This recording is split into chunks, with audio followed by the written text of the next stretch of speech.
नमस्कार दोस्तों। आज फिर से एक बार आप सभी दोस्तों के सामने एक बहुत अच्छा वीडियो लेके उपस्थित हो रहा हूँ।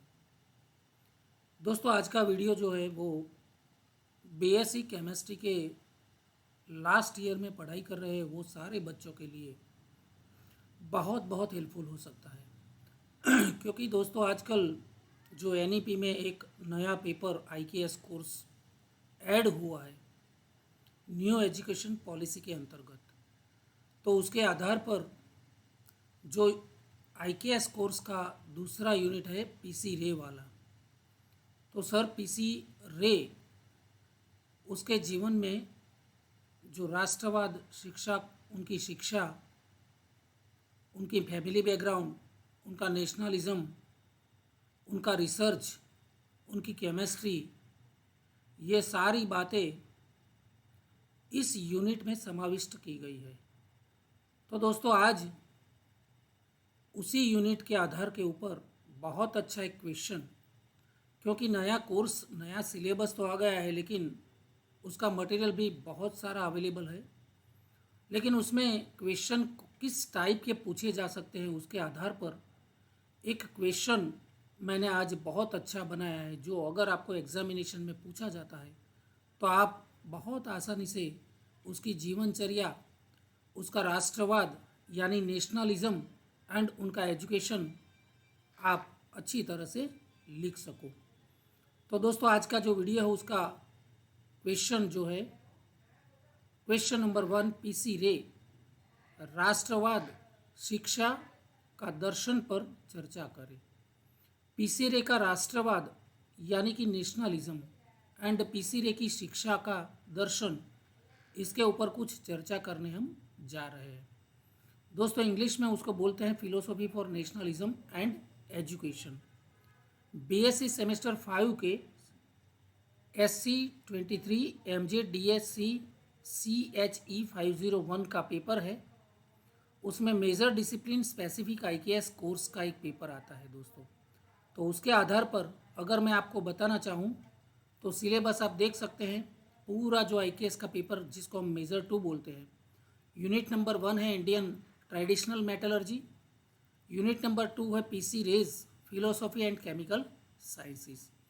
तो ये फिलोसॉफी एंड केमिकल साइंसेस का पीसी रे का जो दूसरा यूनिट है, इसमें ये देखो जहाँ पर मेरा कर्सर घूम रहा है, philosophy for nationalism and education. तो ये मुद्दा क्वेश्चन के रूप में आज मैं आपके सामने डिस्कस करने जा रहा हूँ। दोस्तों ये है पीसी रे, उनकी फोटोग्राफ है। उनका पूरा नाम जो है प्रफुल्ल चंद्र राय, रे जो भी आप बोल सकते हैं। Prafulla Chandra Ray was born in the village of Raruli, Katipara, then in Jessore. बाद में जब आज़ादी के समय के बाद उसको जेसोर बोला जाता है, ठीक है। डिस्ट्रिक्ट जो है वो अभी उसको बांग्लादेश में बोलते हैं दिघलिया, खुलना, ठीक है। पहले वो जेसोर यानी कि रारूली कातीपारा एरिया था।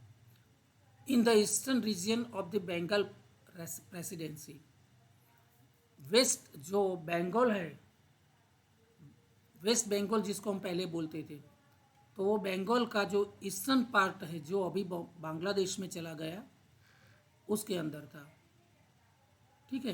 तो दोस्तों ये पीसी रे का नेटिव प्लेस और ये सारी जानकारी मैंने आपको बताने का प्रयास किया। दोस्तों अब क्वेश्चन नंबर 1 पे आते हैं। पीसी रे जिनका राष्ट्रवाद, नेशनलिज्म और शिक्षा का दर्शन, और इसके ऊपर हम थोड़ी चर्चा करने वाले हैं आज। बहुत अच्छे मुद्दे मैं आज आपके सामने लेके आया हूँ, जिसको लेके आप एग्जामिनेशन में बहुत अच्छी प्रिपरेशन कर सकते हैं और लिख सकते हैं। दोस्तों सर प्रफुल्ल चंद्र राय 2 अगस्त 1861 उनका जन्म हुआ था और 16 जून 1944 में उनकी डेथ हो गई थी। कुल मिला के इस साल हम उनका 164th बर्थडे एंजॉय कर रहे हैं, जिसको हम केमिस्ट्री डे बोलते हैं, 2 अगस्त के दिन। तो एक भारतीय रसायनज्ञ थे वो, शिक्षाविद भी थे, इतिहासकार भी थे, उद्योगपति थे और परोपकारी व्यक्ति भी थे। ये बहुत अच्छा उनका मल्टी पर्सनालिटी यहाँ पर मैंने बताने का प्रयास किया है जो वो थे। उन्होंने रसायन विज्ञान में पहला आधुनिक भारतीय अनुसंधान विद्यालय स्थापित किया। दोस्तों, रसायन विज्ञान में सबसे पहला फर्स्ट टाइम आधुनिक भारतीय अनुसंधान विद्यालय जो एस्टैब्लिश किया था वो प्रफुल्ल चंद्र रे ने किया था और उन्हें भारतीय रसायन विज्ञान का जनक भी माना जाता है। दोस्तों, royal society of chemistry UK से है। यूरोप के बाहर पहली बार केमिकल लैंडमार्क पट्टिका के साथ उनके जीवन और कार्य को सम्मानित किया था।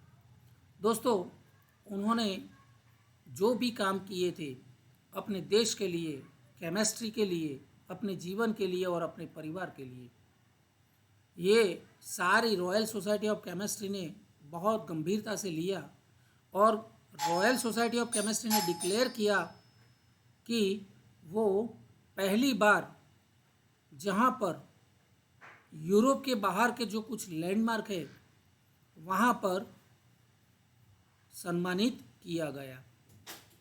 दोस्तों, वह भारत की पहली दवा company Bengal Chemicals and Pharmaceuticals के संस्थापक थे। दोस्तों, भारत के अंदर सबसे पहली pharmaceuticals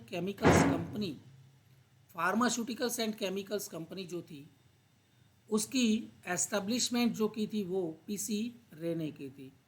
way a history of Hindu chemistry of the earliest time to the middle of the 16th century. दोस्तों, 16वीं सदी तक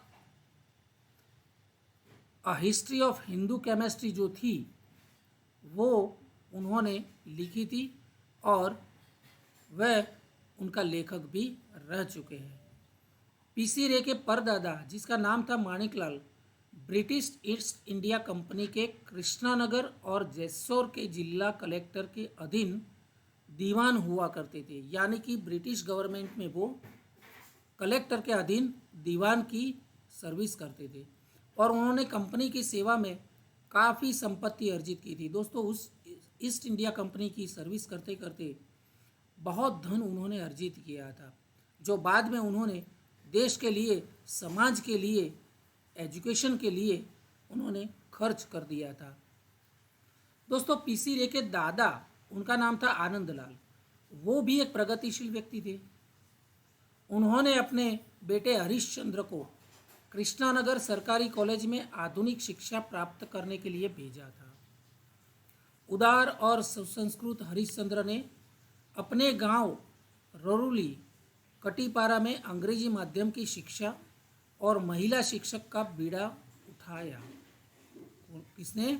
उन्होंने, पीसी रे के दादा आनंदलाल ने। तो उनके जो दादा और परदादा थे उनका भी योगदान हमारे देश के लिए, हमारे देश की संस्कृति के लिए बहुत बड़ा रहा है। दोस्तों, उनके दादा ने लड़कों के लिए, यानी कि मेल्स लड़कों के लिए एक और लड़कियों के लिए लड़कियों के लिए एक और लड़कों के लिए एक मिडिल स्कूल की स्थापना करी थी और अपनी पत्नी और बहन को लड़कियों के लिए एक मिडिल स्कूल में दाखिल करवाया था, यानी कि उन्हीं की स्कूल में, वो मिडिल स्कूल में उन्होंने अपनी बेटी और अपनी वाइफ को भी एडमिशन दिलवाया और पढ़ाया लिखाया।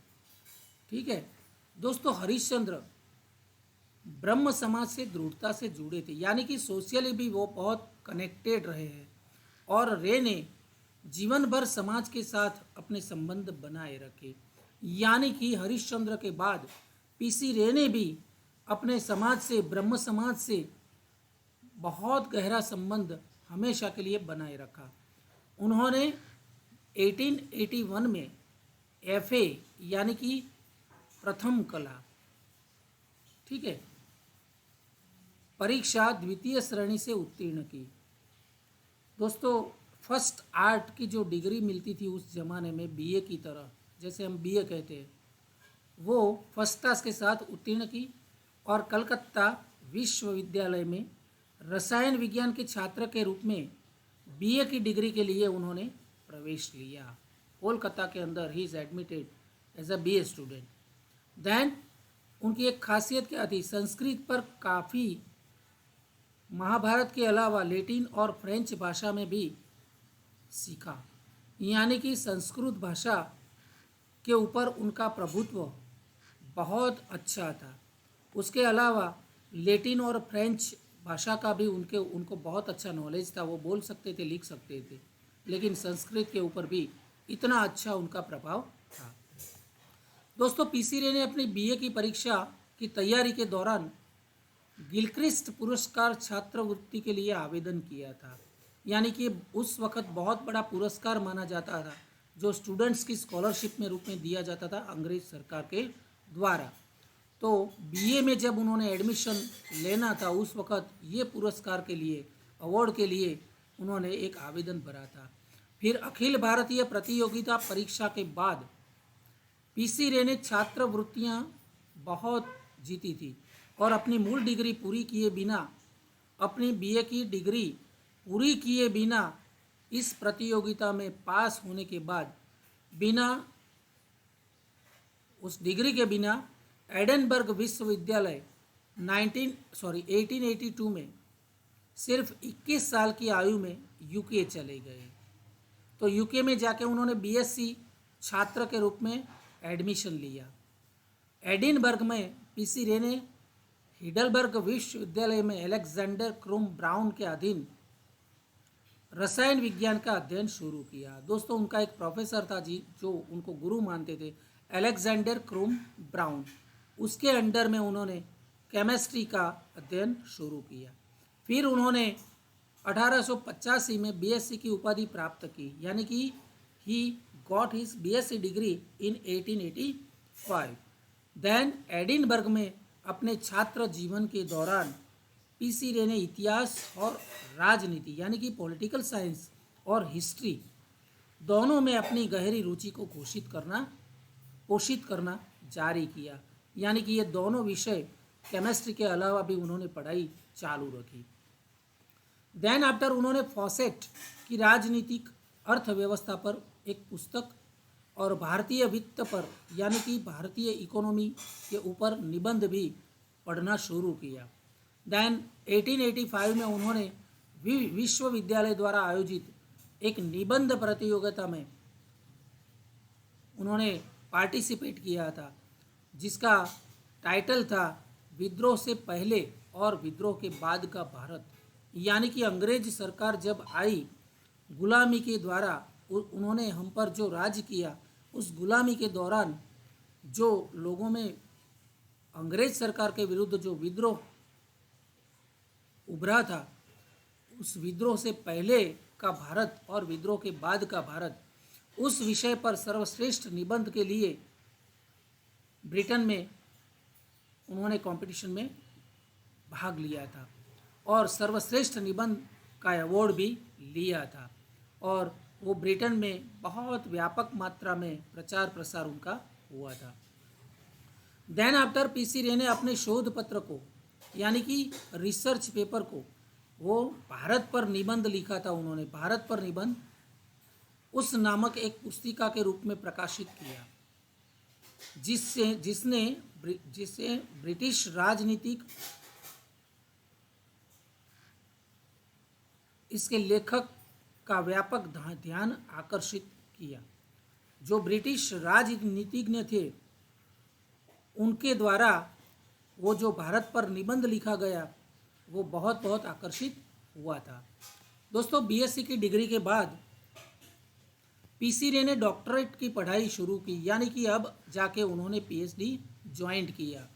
हालांकि उनके शोध प्रबंध सलाहकार क्रूम ब्राउन एक कार्बनिक रसायनज्ञ थे, यानी कि उनका जो गाइड था, उनका सर था, प्रोफेसर था क्रूम ब्राउन, वो तो ऑर्गेनिक केमिस्ट थे। लेकिन पीसी रे का ध्यान उस समय अकार्बनिक रसायन विज्ञान की ओर आकर्षित हुआ। उनको जो रुचि थी वो इनऑर्गेनिक केमिस्ट्री में थी। जब इस क्षेत्र में अनुसंधान कार्बनिक रसायन विज्ञान की तुलना में सीमित प्रगति कर रहा था, यानी कि इनऑर्गेनिक केमिस्ट्री का व्याप ऑर्गेनिक केमिस्ट्री का जितना भी व्याप था उसकी कंपैरिजन में बहुत कम था। फिर भी उनका जो इंटरेस्ट था वो इनऑर्गेनिक केमिस्ट्री के और ज़्यादा था।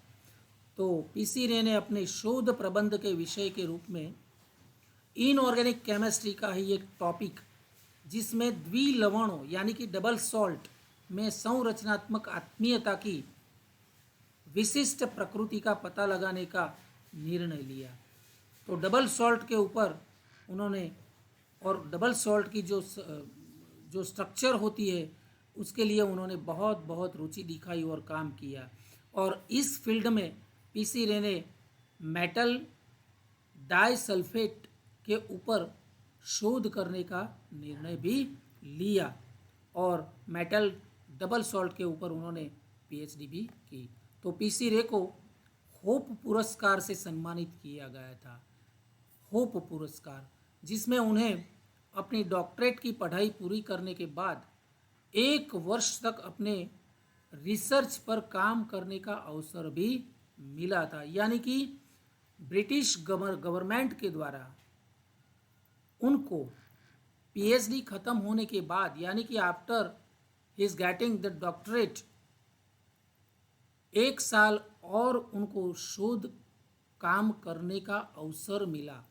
और उनके शोध प्रबंध का शीर्षक था, दोस्तों उन्होंने जिस टॉपिक के ऊपर, जिस टाइटल के ऊपर पीएचडी किया था वो था कॉपर मैग्नीशियम समूह के संयुग्मित सल्फेट, यानी कि डबल सॉल्ट, कॉपर मैग्नीशियम समूह के संयुग्मित सल्फेट, समरूपी मिश्रण और आणविक संयोजनों का एक अध्ययन।